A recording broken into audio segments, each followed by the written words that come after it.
안녕하세요. 예담교회 중고등부 여러분. 오늘 예배를 들으신 후에 공과를 들으러 오신 여러분을 환영합니다. 여러분, 오늘의 공과는 다시 돌아와서 예수 그리스도 부활 사건 그 진실을 찾아서 부분을 볼 건데요. 이 부분은 제7과 부분입니다. 오늘은 그 부분 중에서도 나무로 부활에 대한 잘못된 생각들, 이 부분을 보려고 합니다. 여러분, 이 부분이 어떤 부분을 보는 공과냐면요. 이제 부활에 대해서 잘못되게 주장하는 이론들이 있습니다. 그 이론들의 잘못을 성경 말씀을 통하여 지적해보고 그것이 왜 잘못되는지 우리가 알아보는 시간을 오늘 공과를 통하여서 알아가 보도록 할 겁니다. 여러분, 총 세 가지 설이 있는데요. 이 세 가지 설이 예수님의 부활이 없었다고 주장하는 설들입니다. 이 설들이 어떤 것인지 차례대로 알아가 보면서 반박을 해보도록 할게요. 첫 번째 설은 바로 예수님께서 기절하셨다는 설입니다. 그러니까 예수님께서 십자가에서 죽으신 것이 아니라 이제 너무 피를 많이 흘리셔서 기절하신 후에 다시 깨어나셔서 사라졌다는 설입니다.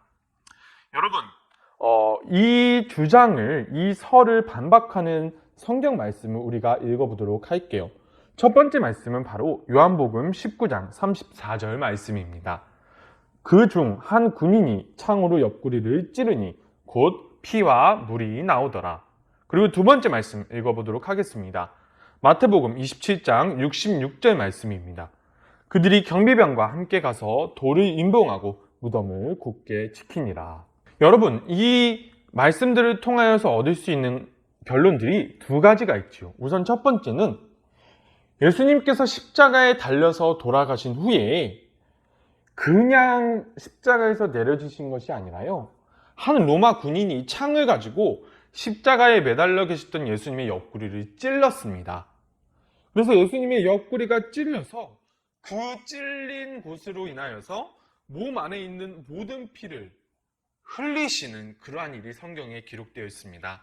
여러분, 사람의 몸에 있는 피가 정말로 우리가 그냥 마시는 물과 비교해 봤을 때 아무것도 아닌 것처럼 보이는 양이 외부로 쏟아지더라도 사람의 목숨이 위험해질 수 있습니다. 그런데 옆구리에 창이 들어와서 그곳으로 쏟아지는 피라니요. 여러분, 이러한 일이 벌어지고 있는 가운데 사람이 살 수 있는 확률은 아예 없습니다. 그리고 두 번째, 이제 예수님께서 십자가에 돌아가신 다음에, 그래서 십자가에서 내려주신 다음에 무덤에 들어가신 다음에 아무도 그것을 지키지 않았던 것이 아닙니다. 우리가 설교 말씀을 통해서 보았듯이 예수님의 무덤을 대제사장들과 바리새인들의 경비병들이 굳게 지키고 있었습니다. 이것을 볼 때 예수님께서 창으로 찔리셔서 몸에 있는 피를 모두 쏟으셨고, 그 다음에 예수님을 그토록 증오했던 사람들의 경비병들이 무덤을 지키고 있는데 어떻게 이 사람들의 눈을 피해서 도망칠 수 있었을까요? 여러분, 여기서 예수님께서 기절하셨다가 깨어나셔서 사라지셨다는 말은 절대로 우리가 받아들일 수 없는 설인 것입니다. 그렇다면 두 번째 설은 무엇일까요? 바로 도둑설입니다. 여러분, 이 설이 무엇이냐면 제자들이 예수님의 시신을 훔치고 부활한 것처럼 꾸몄다는 설입니다. 우리가 이것을 통하여서 말씀 두 개를 읽어보도록 할게요. 첫 번째는 마태복음 28장 12절에서 15절 말씀입니다. 그들이 장로들과 함께 모여 의논하고 군인들에게 돈을 많이 주며 이르되 너희는 말하기를 그의 제자들이 밤에 와서 우리가 잘 때에 그를 도둑질을 하여 갔다 하라. 만일 이 말이 총독에게 들리면 우리가 권하여 너희로 근심하지 않게 하리라 하니 군인들이 돈을 받고 가르친 대로 하였으니 이 말이 오늘날까지 유대인 가운데 도로 퍼지니라. 두 번째 말씀은 사도행전 4장 19절에서 20절 말씀입니다. 베드로와 요한이 대답하여 이르되 하나님 앞에서 너희의 말을 듣는 것이 하나님의 말씀을 듣는 것보다 옳은가 판단하라. 우리는 보고 들은 것을 말하지 아니할 수 없다 하니. 여러분, 첫 번째 말씀을 통해서 우리가 알 수 있는 것은요, 유대 종교 지도자들도 분명히 부활을 목격한 경비병들에게 말을 들었습니다.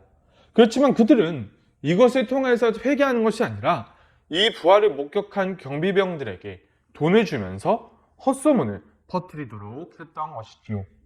그리고 두 번째 말씀을 통하여서는 부활을 목격한 사람들, 예수님의 부활을 목격한 모든 사람들로 하여금 이 부활이 전파되는 것이 하나님의 뜻이라는 신념을 그들의 마음속에 숨겨주었다는 것이죠.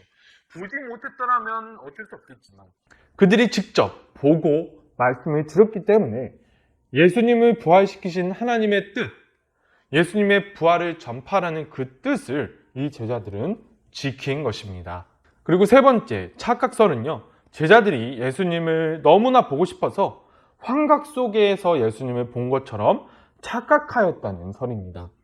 여러분, 이것을 통하여서 두 가지 말씀을 우리가 보도록 하겠습니다. 먼저 요한복음 20장 25절 그리고 27절에서 28절 말씀입니다. 도마가 이르되 내가 그의 손에 못자국을 보며 내 손가락을 그 못자국에 넣으며 내 손을 그 옆구리에 넣어보지 않고는 믿지 아니하겠노라 하니라. 도마에게 이르시되 내 손가락을 이리 내밀어 내 손을 보고 내 손을 내밀어 내 옆구리에 넣어보라. 그리하여 믿음 없는 자가 되지 말고 믿는 자가 되라. 도마가 대답하여 이르되 나의 주님이시오 나의 하나님이시니이다. 두 번째 말씀 읽어보도록 하겠습니다. 요한복음 21장 3절 말씀입니다. 시몬 베드로가 나는 물고기 잡으러 가노라 하니 그들이 우리도 함께 가겠다 하고 나가서 배에 올랐으나 그날 밤에 아무것도 잡지 못하였더니. 여러분, 첫 번째 말씀은 사도 도마의 이야기입니다. 예수님의 12명의 제자들 중에 한 명이었던 도마는 예수님께서 십자가에서 돌아가신 후에 무덤에 들어가셔서 이제 3일 후에 부활하셨음에도 불구하고 그 소식을 들었음에도 불구하고 의심했던 사람입니다. 그래서 사도 도마는 예수님의 팔에 박혀 있었던 못, 그 자국과 그리고 예수님의 옆구리를 찔렀던 창자국, 그것을 직접 손을 넣어서 확인해 보지 않고서는 예수님의 부활을 믿지 않겠다고 말을 했던 사람입니다. 그리고 두 번째, 예수님의 다른 제자들은 예수님께서 죽으신 다음에 예수님께서 부활하셨다는 사실을 믿지 않고 그들이 원래 가지고 있던 본래 직업, 업으로 돌아가는 모습을 볼 수 있었습니다. 여러분, 이것을 통해서 제자들이 예수님이 너무 보고 싶어서 환상을 봤다라는 말이 도저히 우리가 그것을 알 수가 없는 것이지요. 예수님이 잡히시던 날에 단 한 명도 빠짐없이 도망가고 예수님께서 십자가에 달려 돌아가실 때 한 명 빼고 전부 도망가 버렸던 그 사람들, 그 제자들이 예수님이 너무나 보고 싶어서 예수님이 부활하신 것처럼 착각을 했다? 여러분, 이것은 말이 안 되는 것입니다. 사랑하는 여러분, 우리가 부활이 이렇게 잘못 알려진 것이다 라고 주장하는 세 가지 설에 대해서 우리가 알아보았는데요. 우리가 말씀을 통하여서 우리가 이 설들이 무엇이 잘못되었고 어떻게 반박되었는지 알 수 있었습니다.